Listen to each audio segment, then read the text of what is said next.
Chers internautes, bonjour, bienvenue pour ce 139e Citrep sur la Syrie en compagnie d'Aïssar Midani. Aïssar, bonjour. Bonjour Raphaël, bonjour chers internautes merci à Raphaël pour cet entretien.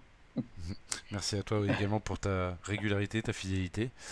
Et merci à tous les internautes également pour, pareil, pour leur fidélité. Et je vais vous demander, pour ceux qui ne l'auraient pas encore fait, de vous abonner.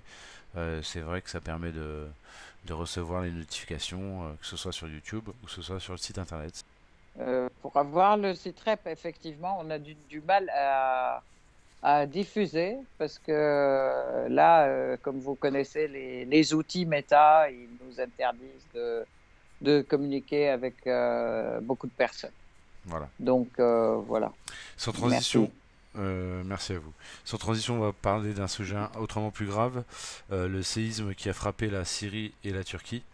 Mm. Et donc les conséquences, puisqu'on en a déjà parlé très largement dans un précédent Citrep, mais il y a beaucoup de conséquences qui continuent d'avoir lieu.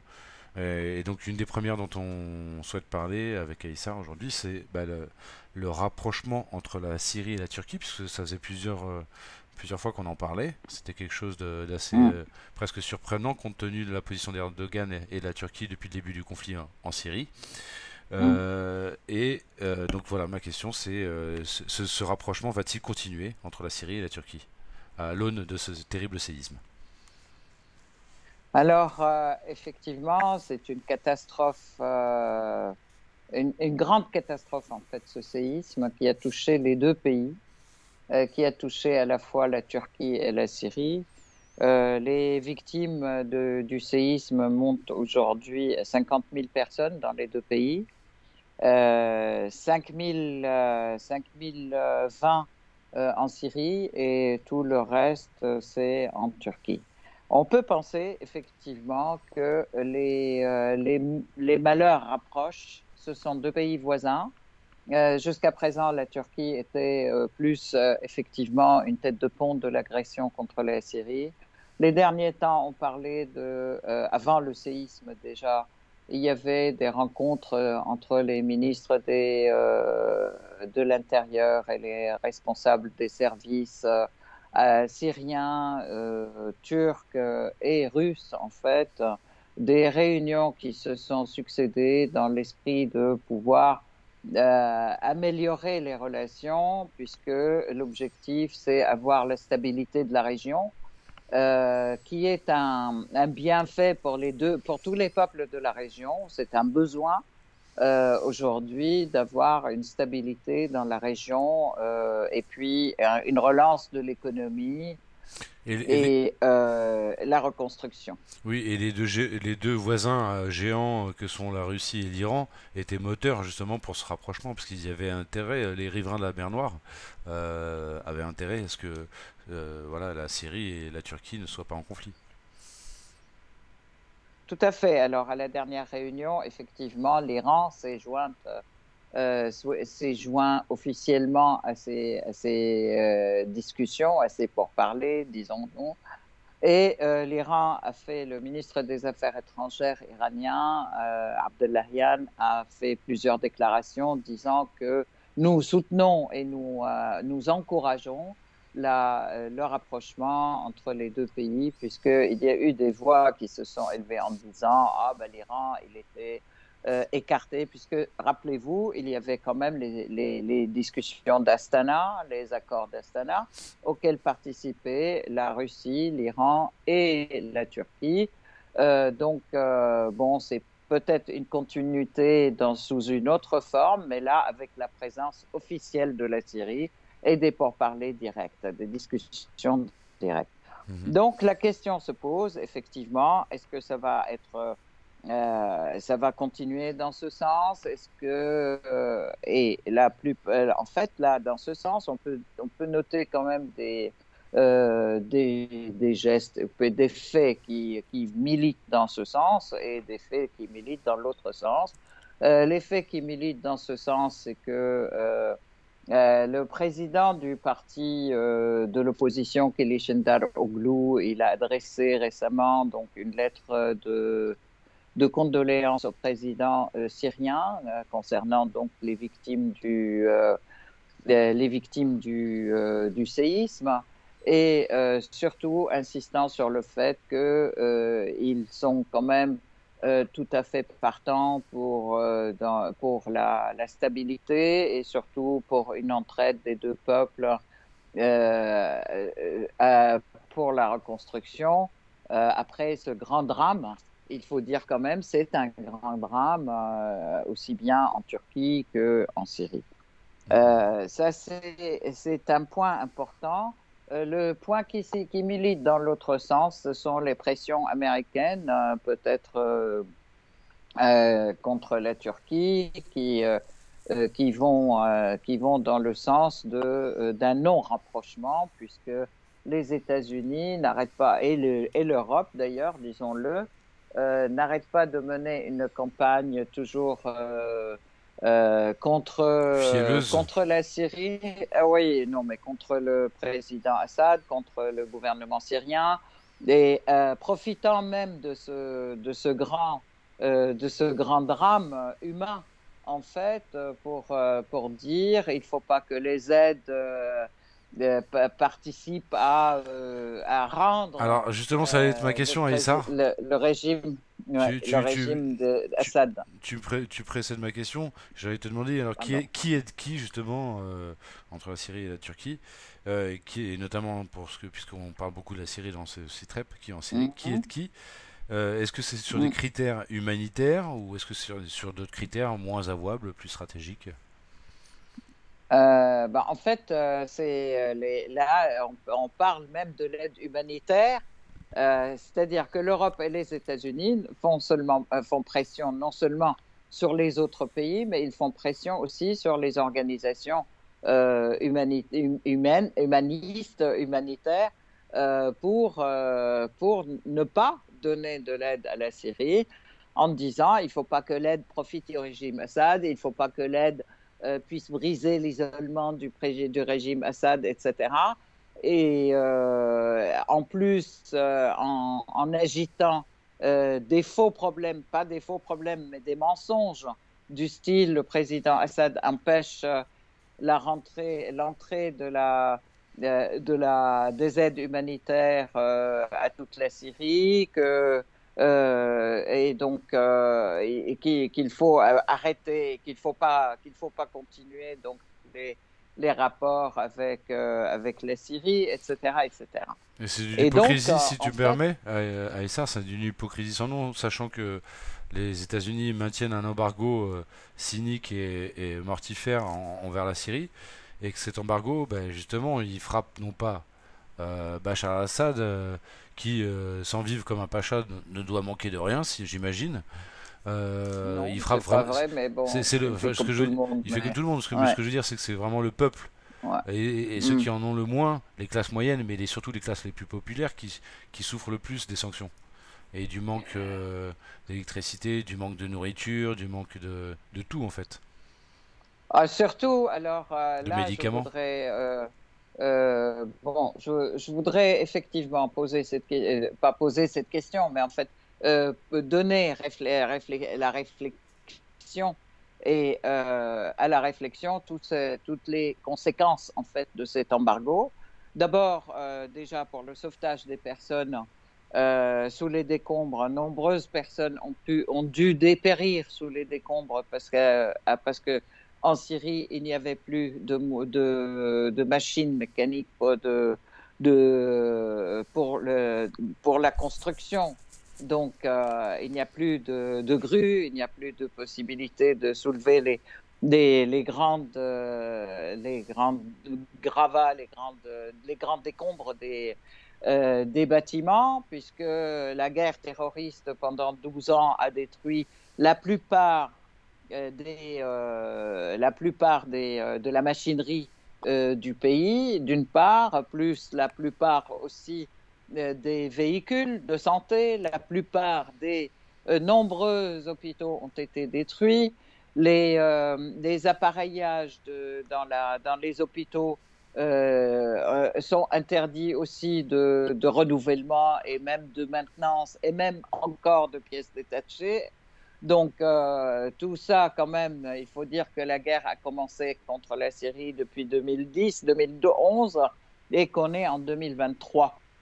Donc 12 ans, 12 ans de guerre ravageuse, hein, plus ajouté au fait quand même que la Syrie a été complètement déstabilisée au niveau de son sol par le fait qu'il y ait eu des milliers de tunnels qui ont été creusés par les terroristes, aidés par les forces de l'OTAN qui les aidaient.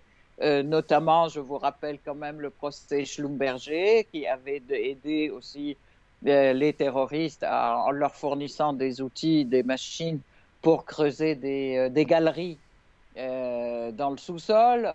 Et donc, rappelez-vous de la guerre du tunnel hein, qu'on avait dénoncée à plusieurs reprises et pour lesquelles vous avez vu des photos et même des vidéos. Donc, tout le sol de la Syrie a été déstabilisé avec maintenant donc les tremblements de terre, ce violent tremblement de terre qui a été suivi par 250 tremblements et qui continue jusqu'à hier en plus. Et hier, un tremblement de terre quand même d'une force 4,1 hein, qui a eu lieu et qui s'est fait sentir jusqu'à Damas. Donc tout ceci, c'est pas rien. Et là, on continue quand même encore à dire c'est Bachar al-Assad qui tue son peuple et qui ne veut pas que les forces, les aides humanitaires lui parviennent. Je voudrais dire quand même face à cela, heureusement, il y a des amis, des pays amis et des pays frères en fait, qui ont quand même bravé cette volonté. Et puis on a vu quand même sous la pression des peuples, bien sûr, et aussi une volonté sans doute parce que là, c'était aussi une ouverture qui pouvait se présenter pour reprendre des rapports normaux dans la région. Plus quand même la situation internationale qui change, on va le voir aussi dans le deuxième axe de notre intervention, de notre site-rep. Donc, on va voir que ces pays, ils ont effectivement ils aident la Syrie, mais avec, en fait, avec l'ampleur de ce séisme et l'ampleur de ce drame, rien n'est suffisant aujourd'hui, malgré le fait que il y a par exemple des ponts aériens qui sont construits pratiquement entre les Émirats arabes unis et la Syrie.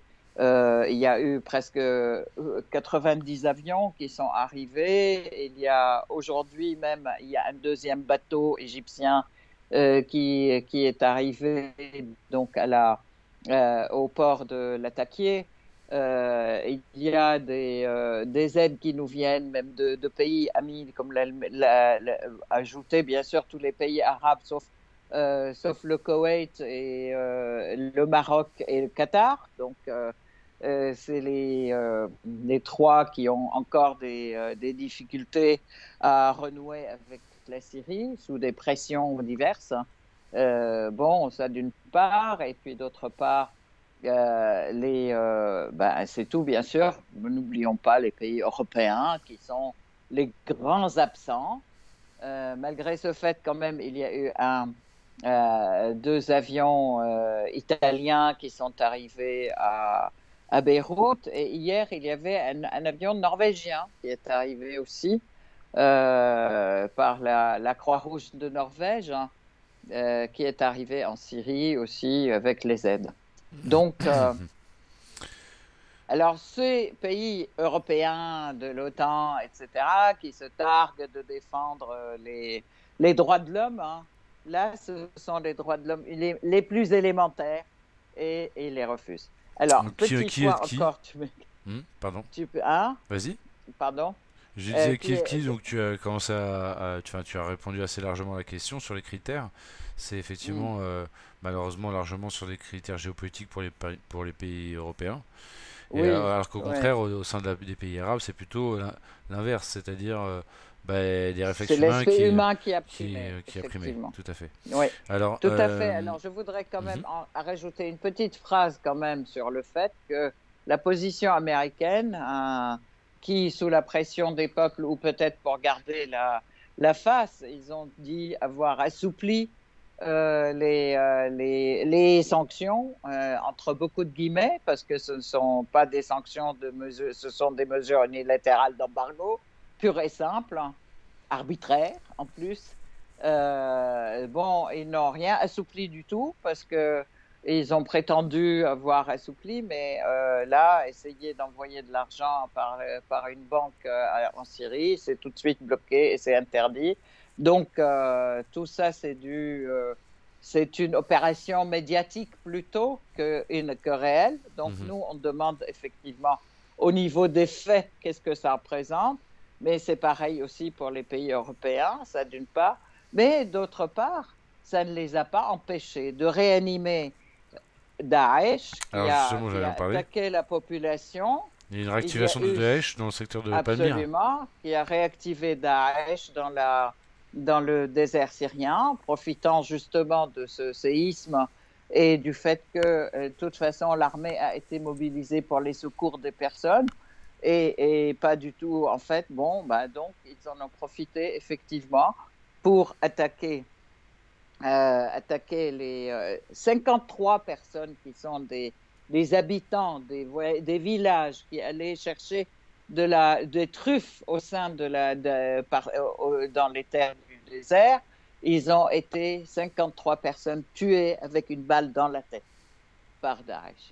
Alors ça, c'est un point. Le deuxième point, ils ont réactivé aussi leur instrument israélien qui est allé aussi bombarder la Syrie, bombarder Damas, des endroits qui sont dans comment dire, des bâtiments d'habitation civile en pleine ville, trois endroits donc, qui ont été bombardés par des missiles qui partaient du Golan.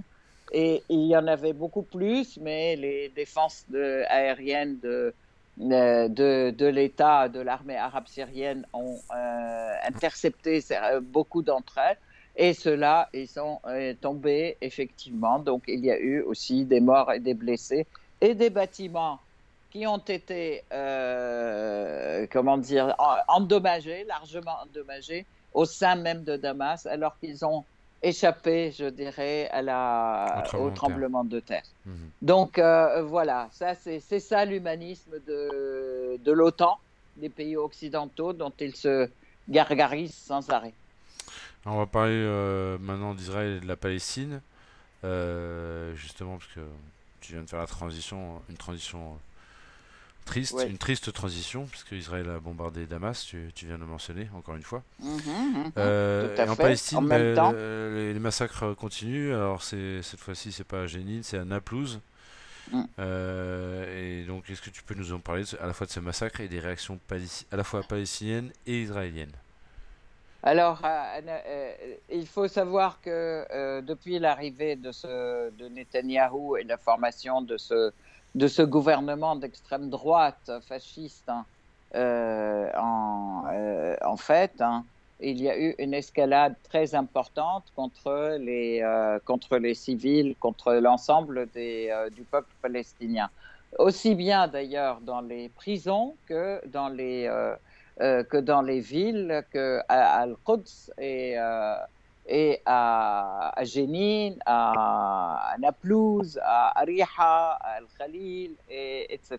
Partout en Palestine occupée, les soldats israéliens envahissent, violent les maisons, envahissent les lieux et détruisent les cultures et puis en fait, arrêtent des militants, arrêtent des personnes, jeunes, moins jeunes. Ils sont allés jusqu'à arrêter et tué même des jeunes de 15, de 13 ans. Et ça, on l'a vu aussi la dernière fois. Et en fait, là, après donc Jenin et Ariha, ils se sont attaqués à Naplouse, au camp de Naplouse, et ils sont rentrés avec un arsenal militaire, des voitures blindées, ils tirent comme ça à bout portant à n'importe qui contre les maisons, etc. Donc face à cela, il y a effectivement une jeunesse qui s'est opposée à eux. Il y a eu des combats qui ont duré 2 heures, hein, en pleine nuit.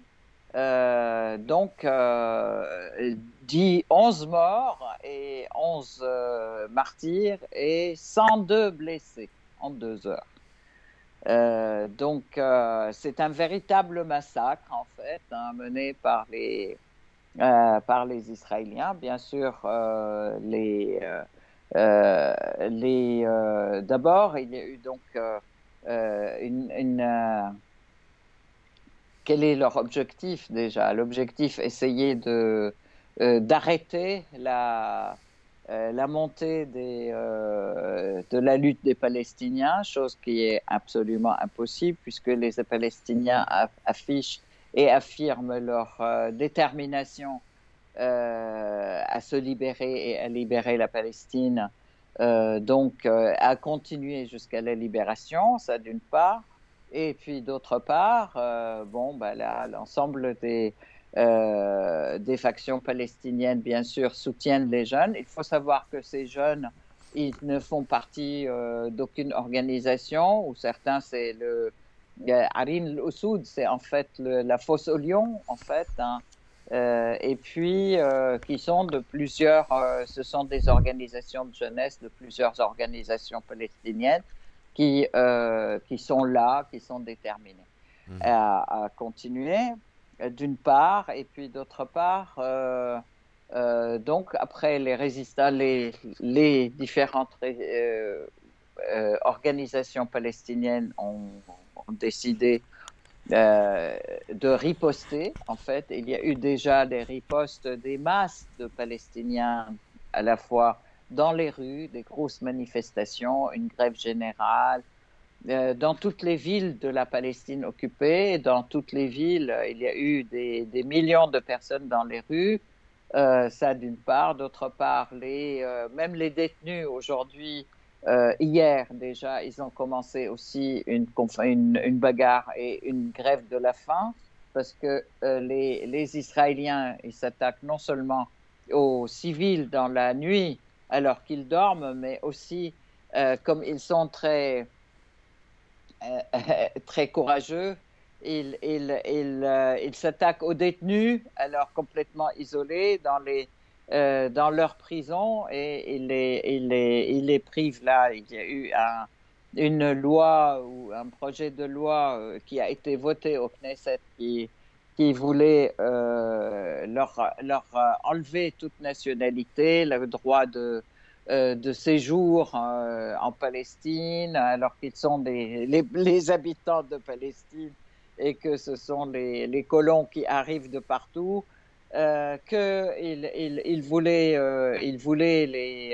veulent en fait les virer du pays. Et ça, c'est expulsé. En même temps aussi à Jérusalem, ils se sont attaqués aussi aux habitants de certains quartiers et ils ont détruit leurs maisons, en fait, hein. Et puis, parallèlement, donc, il donne l'autorisation de construire très rapidement 7000 colonies nouvelles. 7000 logements. 7000, oui, 7000 logements dans des nouveaux, en fait. Donc, pour les Israéliens, bien sûr.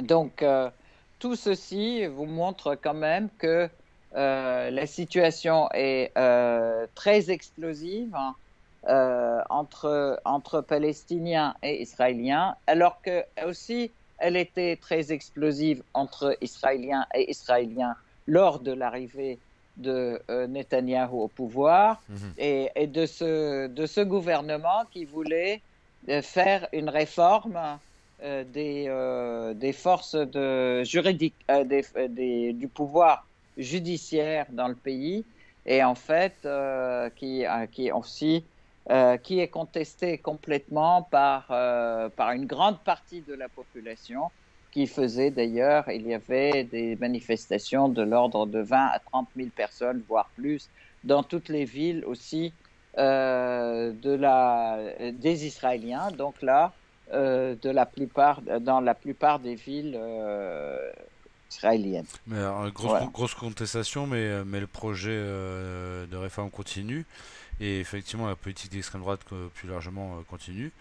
Ce qui donne du coup plus d'émigration d'Israéliens qui veulent partir du pays et plus un phénomène dont tu me parlais en préparant cette interview, donc le fait que de plus en plus d'Israéliens veulent avoir la double nationalité pour pouvoir partir en cas de Tout coup à dur. fait. Et il y a de plus en plus d'organisations qui se forment, qui s'appellent aller ailleurs, aller vivre, en fait, voyager ailleurs, ou aller ailleurs, en fait, aller vivre ailleurs. Mhm.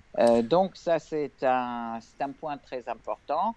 Il y a eu aussi donc des ripostes de la part des organisations palestiniennes, deux salves de missiles qui ont été lancées par Gaza, en Mhm. fait, par le Hamas et le Djihad islamique dans l'enveloppe de Gaza. Les colons, enfin, dans les colonies autour de Gaza, on a entendu des sirènes toute la nuit hier. Il y a de plus en plus donc l'ensemble des organisations, bon, hormis l'autorité palestinienne, sont déterminées quand même à continuer la lutte par tous les moyens, à la fois politiques et militaires, hein, Mhm. et par la lutte armée, je veux dire, donc à la fois politique et par la lutte armée. Une volonté de mobiliser aussi la Cour pénale internationale, parce que c'est un génocide qui est en train de se faire, en fait, au vu du monde entier et sous les yeux du monde entier en Palestine. Un véritable génocide, je dirais, et pas seulement en Palestine, mais aussi dans l'ensemble de la région, parce que les sanctions, les dites sanctions américaines, l'embargo, là, il est en train de faire aussi un génocide du peuple syrien qui manque de tout, en fait, aujourd'hui, et même malgré en fait, avec le séisme, c'est une situation qui est très critique, aussi bien sur le plan alimentaire, sur le plan, surtout, sur le plan de l'énergie, parce que de toute façon, pour pouvoir même utiliser les machineries de construction, il faut du fuel. Et les Américains sont en train de piquer le fuel, de piquer le Le pétrole pétrole, pardon. syrien Mhm. par les bases qui sont sur l'ensemble à l'est, au nord-est de la Syrie. Ils piquent le fuel, ils piquent le pétrole, ils brûlent, ils piquent aussi le blé, ils piquent aussi le coton, et ce qu'ils ne peuvent pas piquer, ils Il le le brûlent. brûle. Mhm. Et en fait, le pétrole syrien, il va via la base irakienne, il va aux terroristes d'Al-Jolani, qui occupe la partie nord-ouest de la Syrie. Et après, soit il est vendu en Israël, soit il est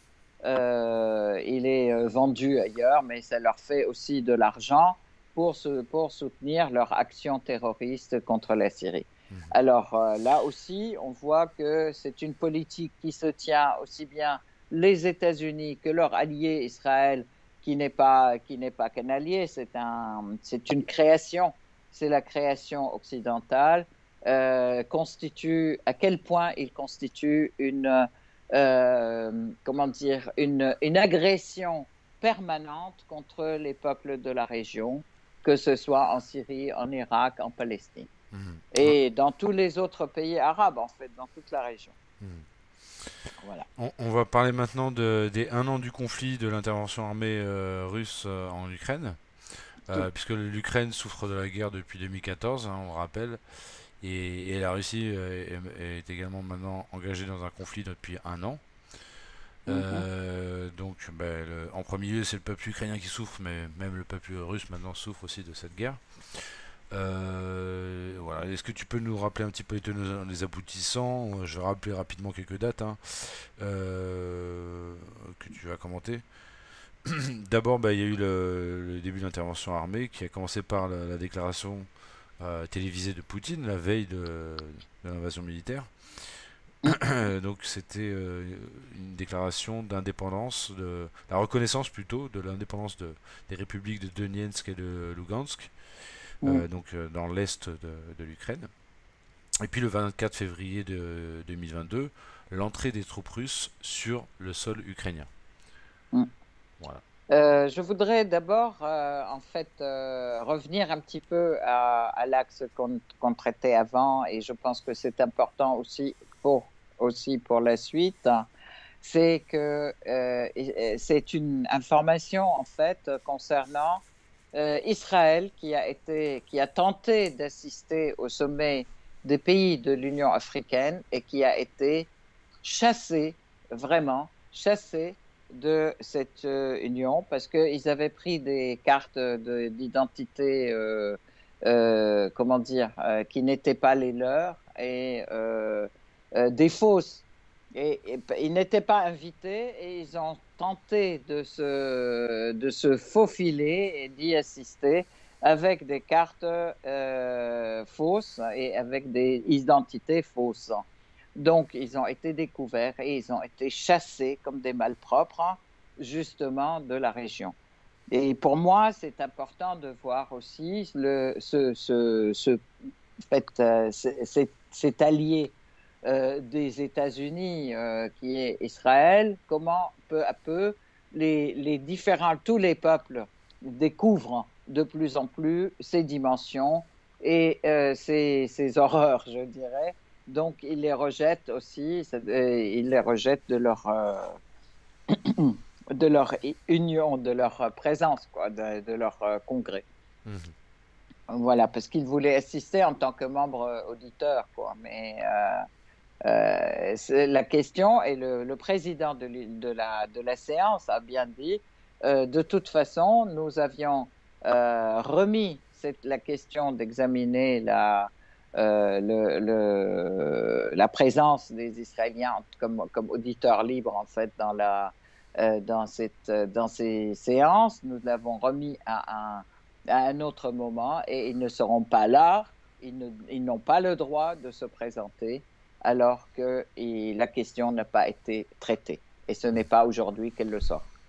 Donc, très fermement, ils ont été virés, vraiment. Alors, on revient effectivement à la question 1 an après le début de l'opération militaire spéciale russe en Ukraine. Effectivement, une année juste. On est le 24 février dernier, en 2022. Poutine a lancé cette opération après avoir tenu un discours qui montrait que de toute façon, d'abord, il a insisté sur le fait que qu'il y avait des promesses des pays occidentaux face à l'Union soviétique, en fait, lorsqu'elle s'est écroulée en 1990. Il y avait des promesses comme quoi L'OTAN. l'OTAN, les pays de l'Ouest respecteraient la souveraineté et la sécurité et la sûreté nationale de la Russie, que l'OTAN ne progresserait pas vers les pays de l'Est, hein, et que donc tout va être traité par le dialogue. Et pendant des années, depuis 90 jusqu'à maintenant, on avait rappelé quand même les différentes agressions des pays occidentaux contre la Yougoslavie, l'effritement de la Yougoslavie, le Kosovo, et par la suite la guerre contre l'Irak, etc., etc.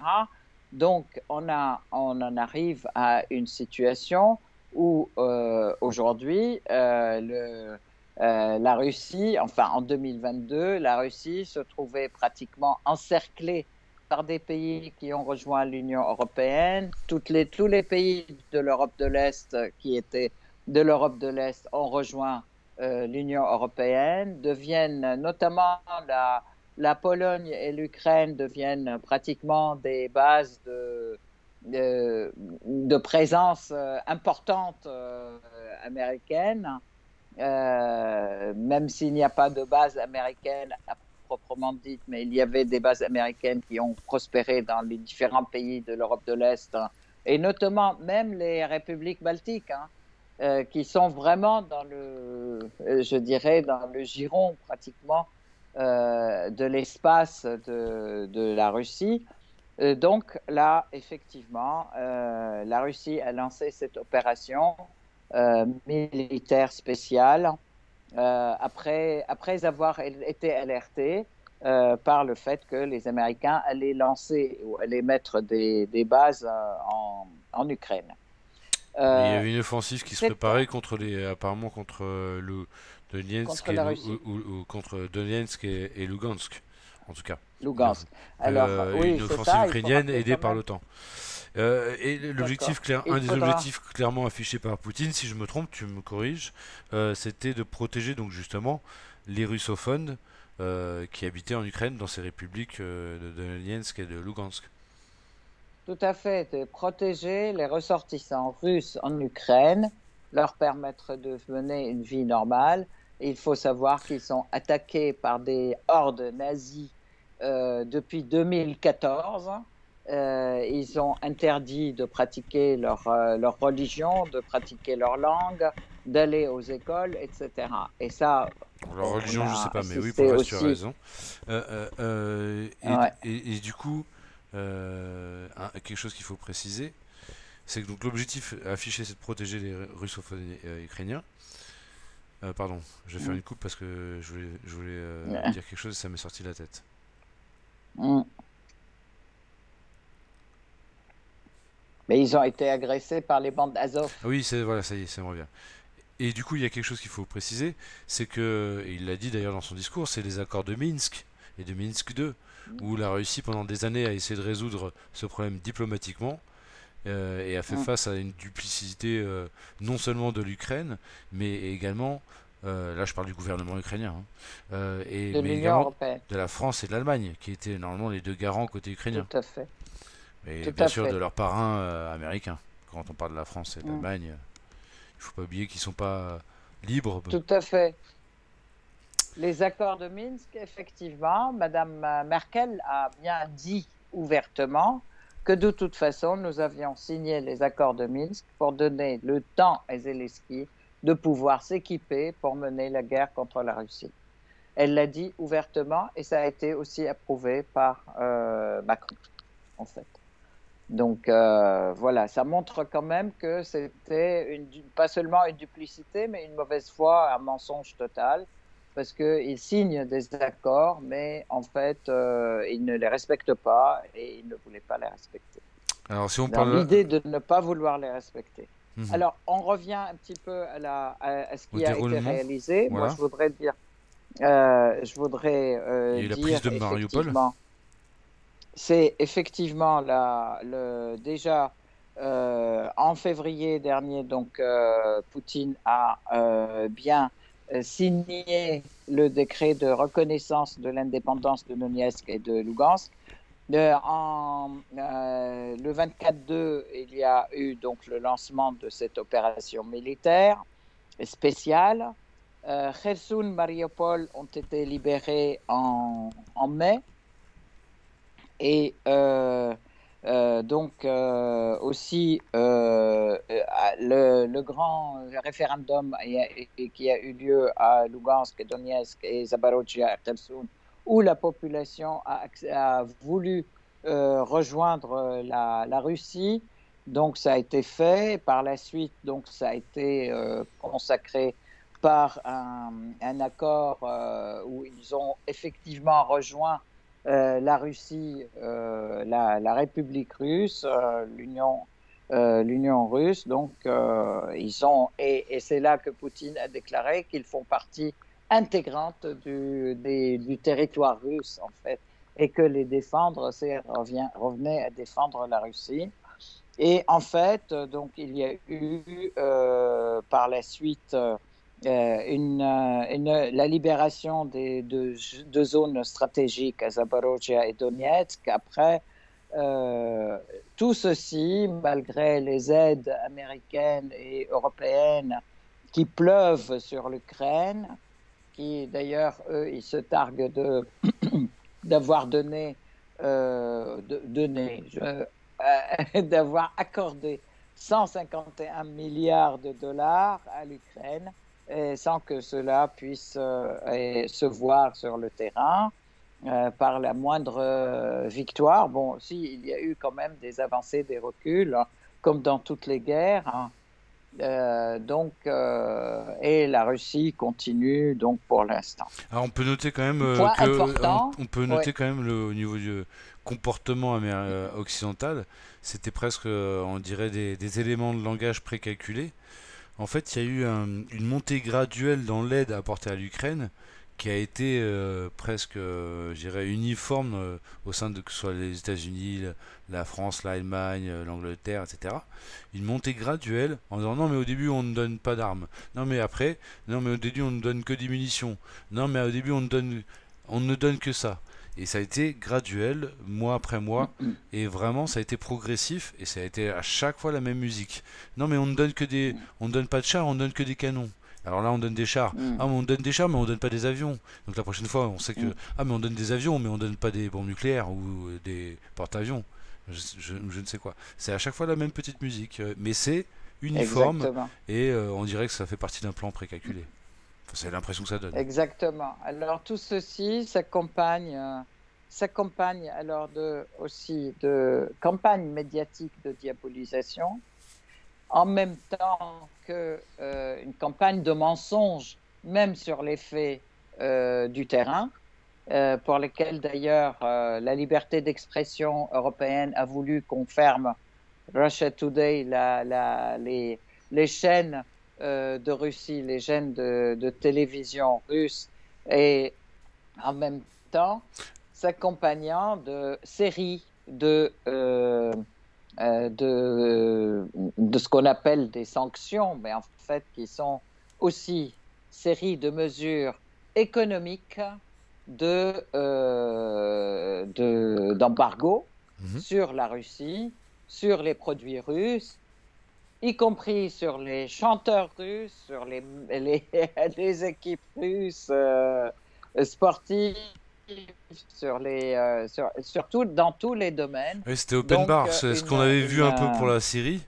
Et on l'a vu encore de manière encore ouais, plus grosse parce que la Russie elle est présente partout dans le monde et le voilà. Russie bashing a été vraiment grotesque. C'est-à-dire que, comme tu dis, on s'en est pris aux sportifs, aux artistes, etc.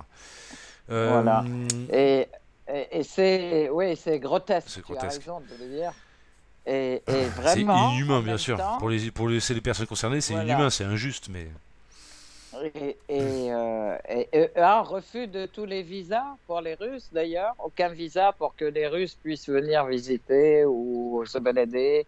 Interdiction du ciel, d'ailleurs, européen aux avions russes. Enfin, c'est quelque chose d'assez grotesque, effectivement. Alors, Et en même temps, ces sanctions, elles touchent, c'est ce que il faut j'allais le dire. savoir quand Qui même, en elles souffre? touchent l'Europe. Voilà.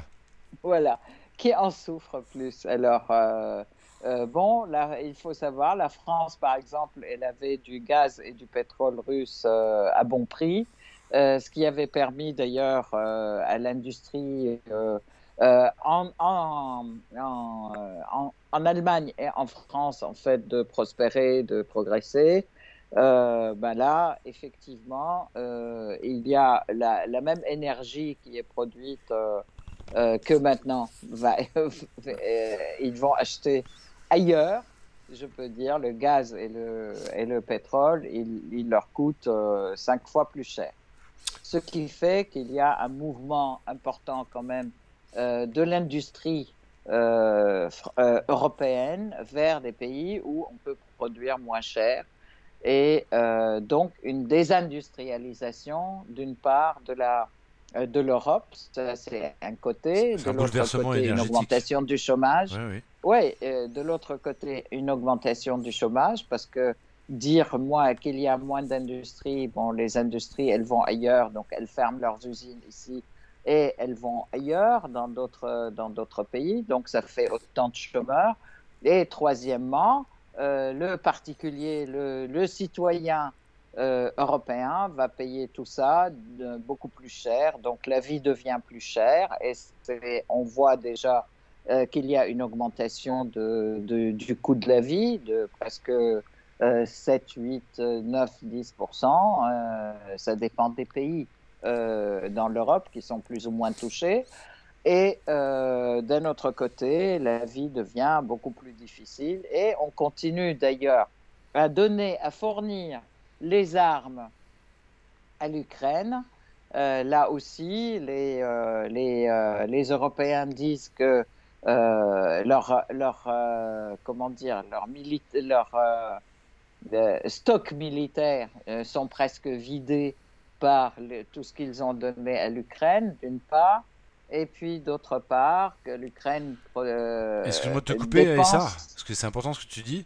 Et j'ai vu des Mm, témoignages qui vont dans ce sens, y compris de militaires, des commandants de blindés, etc., d'infanterie, enfin cavalerie blindée, et qui disaient oui, déjà en temps normal, on n'a qu'une cinquantaine de chars en état de fonctionnement. Si on va en donner, on va se retrouver avec plus rien, quoi.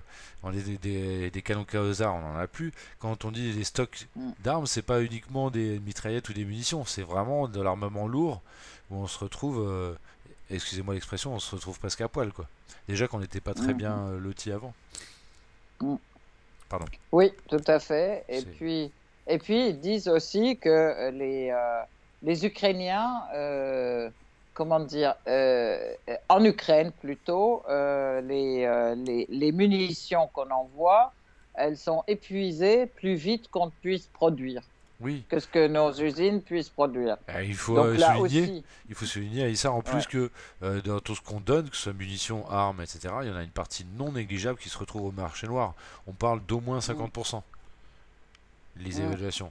C'est-à-dire aussi. que Donc on ça, donne pour on ne sait soi-disant se pas où battre ça contre va. la Russie, et en fait ça va se retrouver sur le marché noir, et après peut-être des groupes terroristes ou criminels qui vont racheter ça ou autre. Mhm. Voilà, bref. C'est vraiment Ouais. Là aussi, donc c'est beaucoup de choses à dire. sur le plan économique et militaire, sur le plan alimentaire Alimentaire, j'allais aussi. dire. Vas-y. Ouais, les les les céréales qui étaient produites en Ukraine et elles sont comment dire produites aussi distribuées qui sont données par la Russie et d'autres pays. Bon, ils ont été interdits, donc ça allait aussi vers des pays comment dire vers les pays pauvres, les pays d'Afrique, etc. Et là, la Russie, elle disait, elle voulait donner gratuitement, en fait, ces céréales, mais aussi la Turquie s'était proposée pour être un intermédiaire, en fait, pour la distribution des céréales ukrainiennes et russes. Toutes ces céréales ont atterri aussi dans les pays riches et qui ne sont jamais allées dans les pays pauvres. Donc, en fait, il y a aussi, il y a toujours une catastrophe mondiale de famine qui continue L'attente. à se profiler, Mhm. qui continue à se profiler si ces embargos continuent. Alors, Et au niveau en fait, des conséquences géopolitiques, parce qu'on a parlé des conséquences économiques qui sont tellement énormes que c'est aussi des économique, conséquences géopolitiques, mais là on va parler de voilà, tout à conséquences fait, on purement va parler. géopolitiques. Il y a un certain Ouais. nombre de pays comme l'Arabie Saoudite, l'Inde, le Pakistan, qui traditionnellement étaient plus proches de la ligne américaine, en tout cas qui se rangeaient volontiers sur des différents conflits, même sur des injonctions, on va dire, économiques, même si ça leur faisait pas plaisir, ils se pliaient. Et là, clairement, Mhm. dans cet épisode russe, du coup, ces pays-là frondent et donc n'appliquent pas les sanctions américaines, l'embargo, ils ne veulent pas y participer. Et ce sont quand même pas des pays, je n'ai pas cité des pays de moindre importance, entre guillemets, au niveau géopolitique, j'entends. Je parle de l'Arabie Saoudite, de l'Inde et du Pakistan, pour n'en citer que trois. Ouais. Et on pourrait en citer beaucoup Ouais. d'autres. Alors, est-ce que tu Oui, peux de nous la parler même de ce... manière, Parce que l'objectif, effectivement. c'était d'isoler la Russie. Alors, est-ce que c'est réussi ou pas? De toute façon, il est certain que sur le plan géopolitique, il y a des choses qui se passent et de manière tout à fait importante d'abord, parce que les pays cherchent à avoir d'autres alliances, en fait. Euh, Comme tu disais, effectivement, des pays comme l'Arabie saoudite, le Pakistan, qui étaient vraiment des alliés des Américains, bon, ils commencent à, à avoir leurs propres intérêts et à refuser le diktat américain dans ce sens parce qu'ils voulaient qu'il pompe davantage de pétrole pour que, rappelons-nous, dans les dernières années d'ailleurs, l'Arabie saoudite a vraiment pompé beaucoup de pétrole de manière à ce que le prix du pétrole internationalement parlant baisse, hein, pour soi-disant ruiner l'économie russe Russe. il y a quelques années. Alors que là, non, ils ont refusé. Et effectivement, ils ont dit on est au. Là, on leur a demandé effectivement de donner du pétrole en remplacement du pétrole russe à l'Europe. Et en fait, là-dessus, effectivement, ils ont refusé de diminuer en disant c'est pas possible, nous On est lié par non, on l'OPEP. ne peut pas augmenter, on est au maximum de notre production, etc. Et on est lié par un ensemble de contrats de longue durée auxquels on ne peut pas déroger. D'autre part, on voit quand même que sur le plan même monétaire, il y a un marché parallèle à celui du dollar, je dirais, qui voit le jour, un marché d'échange entre les pays avec la monnaie locale, hein, Extrêmement donc important, ça. les monnaies nationales. Donc en fait, on voit que le dollar a une influence qui diminue. Je ne dis pas qu'elle n'est plus, mais une influence qui diminue. Et il y a des alternatives pour les pays. Parce que Donc, en pendant des fait, décennies, il n'y avait jamais eu aucune remise en question.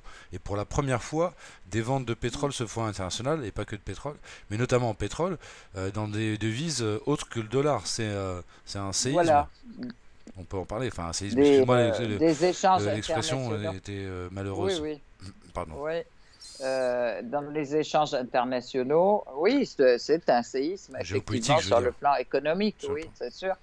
Et là, c'est clair aussi que donc on voit quand même qu'il y a des pays comme, en fait, il y a une sorte de camp en fait qui est opposé à l'hégémonisme qui se forme. On voit la Russie, l'Iran, la Chine, l'Inde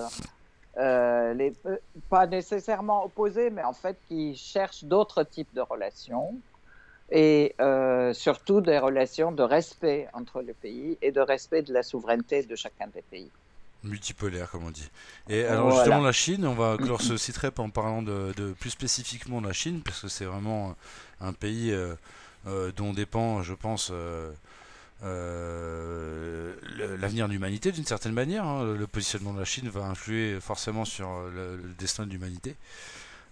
Et dans quel est le positionnement de la Chine c'est par rapport à la crise, la guerre en Ukraine dont on vient de parler, et également cette information que je te signalais en préparant l'interview, la visite d'une délégation chinoise à Taipei le 20 février dernier, qui va à l'encontre des provocations américaines auxquelles avaient répondu les Chinois en montrant leurs muscles.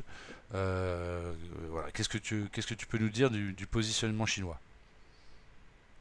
Alors, en fait, on voit quand même que au début, depuis le début de cette opération, en fait, les Américains et le camp occidental chercher toujours des provocations un petit peu partout, aussi bien par rapport à la Corée, aussi bien par rapport à la Chine, en mer de Chine. Rappelons quand même la visite de Non, c'est Pelosi, Pelosi, pardon, je confonds, Nancy oui. Pelosi, Nancy Pelosi, qui est allée effectivement rendre visite à Taïwan en pleine nuit, etc. Euh, il y a eu après le ministre de la Défense américain, en fait, ou le ministre de la Guerre américain, qui y est allé avec une délégation où ils ont promis à Taïwan que toutes les armes possibles, etc. Et il y a eu même des provocations, même dans le Golfe, en fait, dans la mer, dans le détroit, en fait, qui séparait la Chine de Taïwan. Hein. Et pas un détroit, mais enfin, c'est la mer de Chine. Et puis, il y a eu aussi une volonté d'embrigader le Japon aussi avec les États-Unis pour dire on va vous armer si vous allez dans une guerre. Il y a eu aussi, en fait, l'Australie qui a aussi bougé de ce côté, etc. Des maintes provocations auxquelles la Chine a répondu par une grande fermeté calme. Surtout, aujourd'hui, on voit qu'il y a effectivement une délégation, comme tu me le disais, une délégation chinoise qui va à Taïwan, en fait, pour discuter des questions de culture, d'histoire de la Chine et d'activités culturelles Touristique. communes, Mhm. communes et touristiques, etc. Et qui dit activité touristique dit activité économique quand même. Économique et pacifique.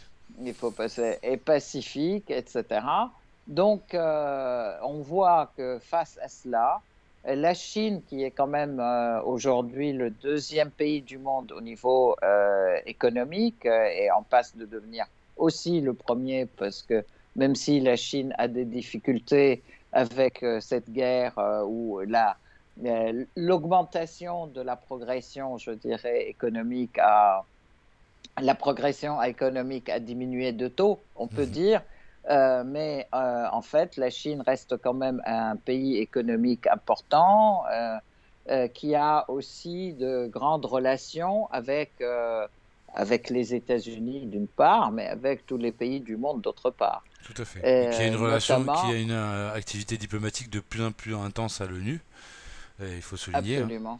Et donc je Mhm. replace la visite. Et donc, Pardon. voilà, donc je pense effectivement. Vas-y, vas-y, Pour replacer la excuse-moi. visite dans un contexte, la visite chinoise à Taipei dans un contexte politique local, il y a les Mm, élections présidentielles l'année prochaine à Taïwan. mm, Et mm, effectivement, le parti de l'opposition qui a la municipalité de Taipei n'est pas le parti au pouvoir, le parti présidentiel à Taïwan, et donc est plus mm. en faveur d'un rapprochement avec la Chine. Et donc c'est vrai que cette visite-là, elle augure peut-être d'un soutien de la Chine à ce qu'on appelle un regime change, ou en tout cas espère peut-être qu'il y a un changement de régime s'opère par la voie démocratique à Taïwan, plutôt qu'une option militaire. Bon, personnellement, je pense que la Chine ne joue pas vraiment beaucoup au changement au changement euh, De régime. politique, en Mhm. fait, de régime et à l'ingérence ouverte. Hein. Mais il est certain que quand même l'unité culturelle entre Taïwan et la Chine populaire fait que, en fait, c'est quand même un même peuple, une même histoire, une même langue, etc.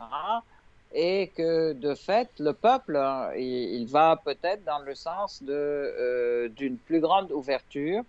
Surtout que c'était un peu, il mettait toujours l'accent, enfin l'Occident met toujours l'accent sur le fait que la Chine, c'est un pays fermé, c'est un pays communiste, c'est un pays où il n'y a pas de liberté de parole, c'est un pays qui est policier, etc.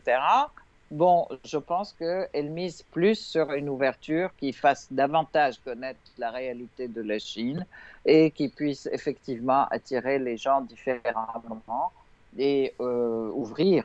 Parce que entre les États-Unis qui aujourd'hui se dévoilent complètement, je veux dire, sur le plan humanitaire, sur le plan par toutes les guerres qu'ils mènent, notamment la guerre contre la Syrie, la guerre contre la Russie aujourd'hui, contre le Donbass, etc. Donc, ce sont des dimensions qui étaient peut-être absentes pour tous les peuples du monde et qui maintenant se dévoilent et deviennent de plus en plus inacceptables pour les populations. D'ailleurs, je voulais de là aussi voir que les peuples franchissent la ligne rouge, entre guillemets, de ce qu'ils appellent le code César, qui n'a rien d'un code et qui n'a rien de légal et qui est complètement illégal et que tout le monde applique et appliqué par la force, parce que les États-Unis ont l'épée brandie sur la tête de tout le monde. Bon, peu à peu, l'effet peur de cette épée va diminuer. Donc, c'est pour ça. Et les peuples franchissent cette ligne rouge et arrivent peut-être à décider eux-mêmes de leur propre sort, chose que je souhaite aussi pour la France et pour les peuples européens, parce que effectivement, cette épée américaine, elle va mener l'Europe à sa fin, et si on continue dans la même voie. Donc, c'est de là, on peut dire effectivement le résultat de cette première année en fait de confrontation Russie-États-Unis et OTAN, pays de l'OTAN et Russie. Alors, car l'Ukraine, c'est avec le sang des Ukrainiens et la peau des Ukrainiens qu'elle se fait, et aussi par le sang des Européens ou l'économie des Européens qu'elle se fait. Bon, cette confrontation, bah, elle a permis d'aboutir à un monde multipolaire et sans doute à ouvrir les yeux à tous les peuples du monde sur la réalité des États-Unis, malgré les médias ou l'interdiction de tous les médias, etc. Voilà. Aïssar, merci beaucoup pour toutes ces informations et toutes tes analyses. Je souhaite que, si tu le veux bien, que tu établisses une petite liste, comme plusieurs personnes m'ont demandé, à la fois en mode privé et à la fois dans les commentaires de la dernière vidéo, une petite liste d'associations à qui on peut donner pour les victimes du séisme. Oui. Voilà, des associations sûres. Tu m'avais envoyé déjà une liste d'associations à qui plutôt il faut se méfier, éventuellement ne pas donner. Tout à fait. On la publiera également.